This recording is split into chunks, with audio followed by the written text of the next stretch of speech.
Ladies and gentlemen, welcome to the main event.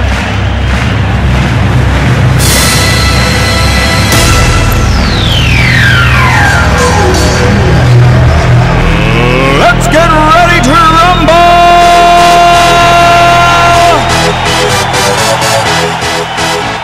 Oh, hello. Hi, my name's Kyle Porter, and I'm here to speak to you about icebreakers. Now let me ask you a question.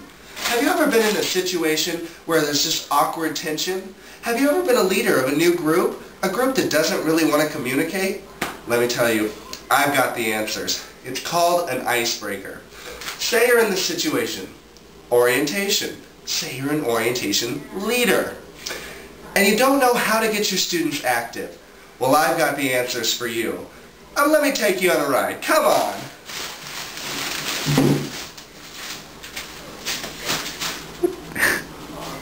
Stop! Alright, let's sit down and go over the basics.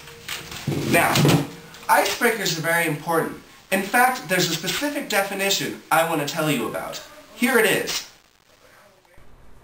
Icebreakers are activities designed to foster interaction among members.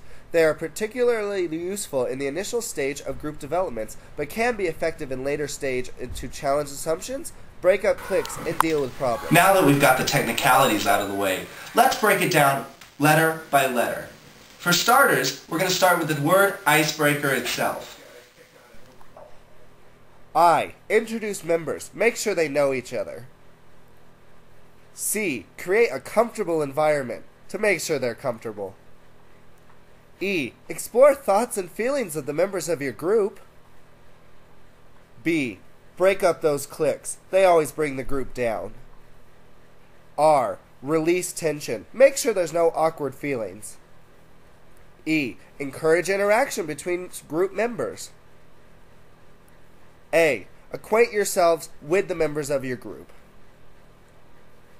K. Kick things off on the right foot. E. Invoke laughter. Have some fun. And R. Re-energize your group. Get them ready for the Oh good, you're back. I'm going over a list of icebreakers I think you might need to know. With your order, we give you this entire list of what's called low, medium, and high-risk icebreakers.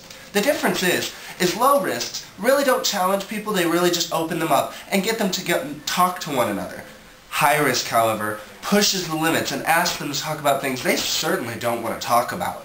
For example, we do diversity step-in game where you step in and tell something very personal about yourself.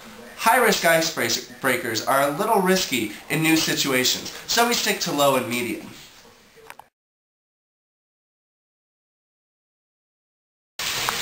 Welcome back. I'm going to take the field cam and I'm going to show you some real-life situations where we use icebreakers, and we'll get to see what people really think of them. What the hell are you doing? Get out of my bathroom! I'm sorry. Okay, I took us on our field cam so we can see an actual real-life situation.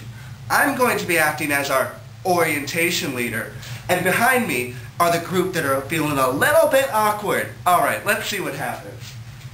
Alright gang, we're going to be playing an icebreaker. We're going to be playing Gigolo.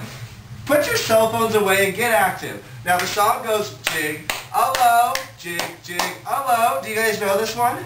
I guess so. Oh, come on, guys. All right, what you're going to do is... Do you know the song? Yeah. Okay, point at me and I'll show you how it's done. So here we go. Jig-a-lo, jig-jig-a-lo, jig-a-lo, jig-jig-a-lo. Hey, Kyle. Hey, what? I forgot. Hey, Kyle. Hey, what? Show us how you jiggle-o. Show us how you jiggle-o. My hands are high, my feet are low, and this is how I jiggle-o. Then everybody does it. My hands are high, my feet are low, and this is how we jiggle-o. Freeze. That would be a perfect example of an icebreaker to get people active. Field cam number 2 coming up. Okay, field cam number 2 coming at you. The next situation, I'm going to try a high-risk one and see how they react. They don't know what's going to happen, so we'll see. Alright guys, what we're going to be doing is we're going to be doing step in. I'm going to say something, and if you relate to it, you step in, take a look around, and step back in.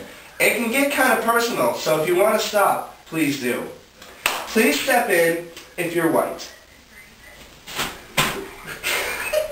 Good girl. Step back. Please step in if your parents are divorced. Step back.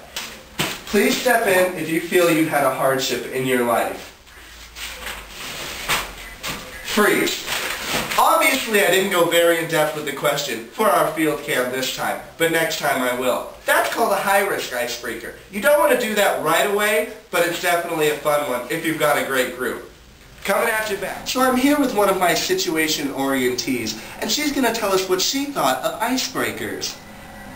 I thought that icebreakers really opened me up, and that it really helped me a lot, especially the high-risk one, because I felt like I made a lot of friends.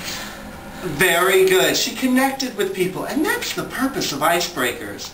Well, gang, it's been a fun journey, but it has to come to an end at some point. We've learned a lot today. We've learned how important icebreakers are, what an icebreaker is, and the different kinds: high risk, low risk, and medium risk. So now, take this knowledge and apply it to orientation. Thanks for stopping by. Have a great day.